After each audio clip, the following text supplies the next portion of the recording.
데이터 분석과 함께하는 공모주 투자 당장 TV입니다. 3월 14일 월요일에서 15일 화요일까지 청약이 예정되어 있는 플러스 사이즈 여성 패션 전문 기업인 공구우먼의 종목 분석을 해보도록 하겠습니다.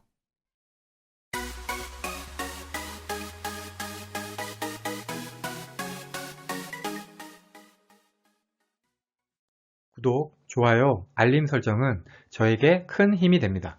먼저 회사 소개입니다. 출처는 2월 11일 뉴시스 기사랑 증권 신고서고요.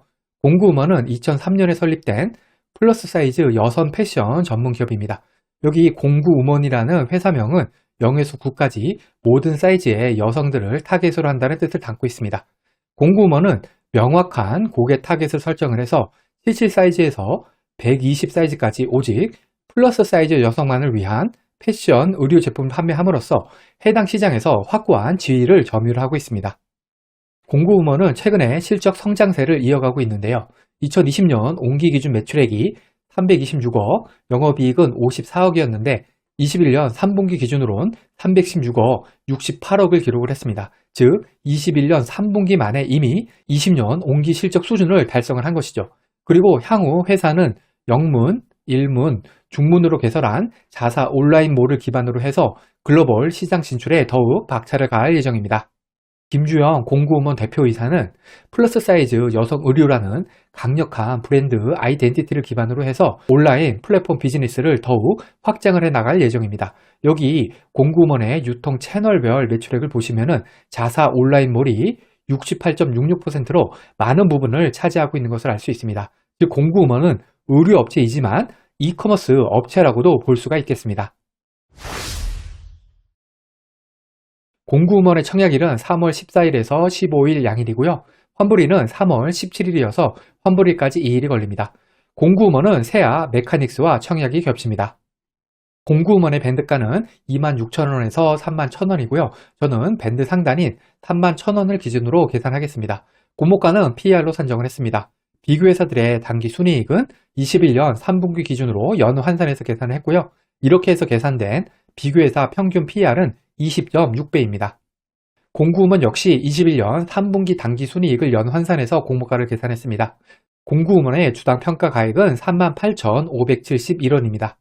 여기에 할인율 32.59%에서 19.63%를 곱하면 공모 희망가액 밴드인 26,000원에서 31,000원이 나옵니다. 상당 기준 할인율 19.63%는 21년 코스닥 상장한 기업들의 평균 상당 기준 할인율이 23.61%인 점을 고려할 때 낮은 수준의 할인율이라고 할 수가 있겠습니다. 그러면 비교회사는 제대로 선정되었는지 살펴보겠습니다.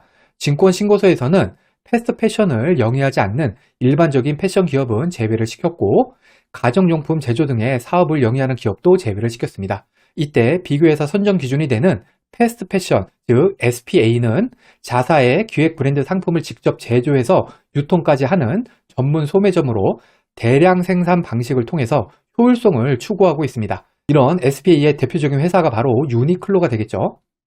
이런 패스트 패션의 특징은 제조 원가를 낮추고 유통 단계를 축소시켜서 저렴한 가격에 빠른 상품 회전을 하는 것이 특징이라고 할 수가 있습니다.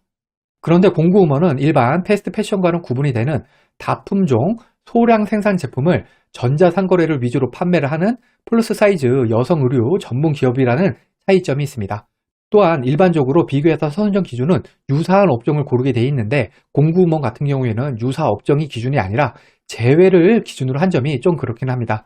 아무튼 이렇게 해서 선정된 비교회사는 프리미어 인베스트먼트, 시마무라, 신성통상, 브랜드 엑스코퍼레이션 이렇게 4개 회사입니다. 비교회사들의 주요 제품을 보면은 프리미어 인베스트먼트는 유니클로고요. 시마무라도 마찬가지로 일본의 SPA 회사입니다. 신성통상은 한국의 대표적인 SPA 브랜드인 탑10이 해당이 되고요. 브랜드 엑스 코퍼레이션은 한국의 제조기술 기반의 미디어 커머스 업체입니다. 이렇게 3개 회사는 의류 업체지만 브랜드 엑스 코퍼레이션은 미디어 커머스 업체로 업종이 조금은 다르죠. 이렇게 2개의 일본 업체는 단기 순이익이 각각 1,778억, 3,295억으로 공구우먼의 76억과 비교를 하면은 20배에서 40배가 큰 회사입니다. 사실 비교회사로 넣기에는 규모 차이가 너무 크죠. 비교회사 중에서 유일하게 의류업체가 아닌 브랜덱스 코퍼레이션 같은 경우에는 PR이 28.46배로 비교 회사들 중에서 가장 높은 것을 알 수가 있습니다. 그럼에도 불구하고 전체적으로 비교회사 PER 차이가 크지는 않으므로 크게 문제는 없어 보이지만 전체적으로는 비교회사 선정이 애매해 보이기는 합니다. 공구먼의 공모가 산정 과정은 애매하다고 생각이 됩니다. 비교회사 선정 기준도 좀 애매하고요. 적용 PER도 애매하고요. 할인율도 애매합니다. 결국에는 공모가도 좀 애매하지 않나 그렇게 생각이 됩니다. 공구우먼의 공모 규모는 140만 주로 금액으로는 공모가 상당 기준으로 434억입니다. 구주 매출은 없고요. 우리사주 조합 배정분이 만주가 있는데 금액으로는 3억 1천만 원입니다. 직원수 63명으로 나누면 한 명당 492만 원이 필요합니다. 일반 청약자 대상 주식수는 35만 주로 그 중에 절반은 균등, 절반은 비례예정됩니다. 청약증권사는 미래에셋증권 단독이고요. 청약 한도인 3만 5천 주까지 청약하기 위해서 필요한 청약 증거금은 5억 4,250만 원입니다. 미래에셋증권의 청약 수수료는 2,000원, 비대면 계좌 개설에 한해서 청약일에 개설한 계좌로도 청약이 가능합니다. 청약 증권사인 미래에셋증권은 청약 경쟁률이 상대적으로 높은 증권사에 속합니다. 여기에다가 청약 한도도 4억 1천만 원으로 많기 때문에 균등이든 비례 등 경쟁률은 높을 가능성이 있습니다. 여기 미래에셋증권의 청약 단위표를 정리해 두었으니까 청약하실 때 참고하시기 바랍니다. 마지막으로 유통하는 물량입니다. 이 데이터는 기간 수요 조사 전, 즉 확약 전 데이터로 실제 유통하는 물량은 기간 의무 보유 확약에 따라서 감소할 수가 있습니다. 공구우먼의 시가총액은 1229억으로 기존 주주 유통하는 금액은 6억 0.5%, 총 유통하는 금액은 437억 36%입니다. 비슷한 시총의 퓨런티어, 엠노, GMBS 엔지니어링과 비교를 보겠습니다. 시초가가 퓨런티어는 플러스 100%, 즉 더블에 성공을 했고요. 엠노는 플러스 45%, GMBS 엔지니어링은 플러스 38%였습니다. 특히 퓨런티어 같은 경우에는 장중에 따상까지 기록을 했었습니다.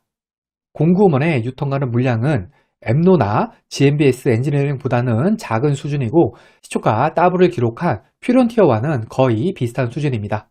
21년 8월 이후 코스닥 상장한 종목들의 평균 기존 주주 유통가는 금액이 449억, 20%, 총 유통가는 금액이 883억, 38%인 점을 고려할 때 공구우먼의 기존 주주 물량은 좋은 수준, 총 유통가는 물량은 보통 수준이라고 할 수가 있겠습니다.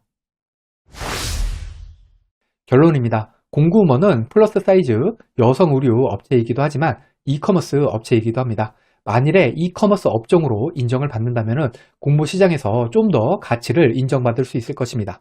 여기에다가 기존 주주 유통하는 물량이 거의 없는 등 유통하는 물량도 좋은 편에 속합니다. 하지만 공모가가 다소 애매하게 산정이 된 느낌이 있습니다. 과연 정말 애매한 공모가일지 아니면 매력적인 공모가일지는 기간 수혜직 결과를 확인을 해봐야겠습니다. 과거의 데이터가 미래를 보장하진 않습니다. 오늘 영상은 참고만 하시길 바랍니다.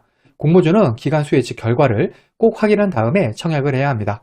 기간 수혜직 결과와 상장일 유통하는 물량이 아무리 좋다고 하더라도 공모주 투자는 손실을 볼 수가 있습니다. 이 영상은 공모주 관련 정보 제공을 위한 것으로 종목 추천 영상이 아닙니다. 후회 없는 투자를 위해서는 반드시 공부하신 후 스스로 투자 여부를 결정하셔야 합니다. 이상으로 공구우먼 종목 분석 영상을 마치겠습니다. 오늘 영상이 도움이 되셨다면 구독, 좋아요, 그리고 알림 설정까지 부탁드립니다. 감사합니다.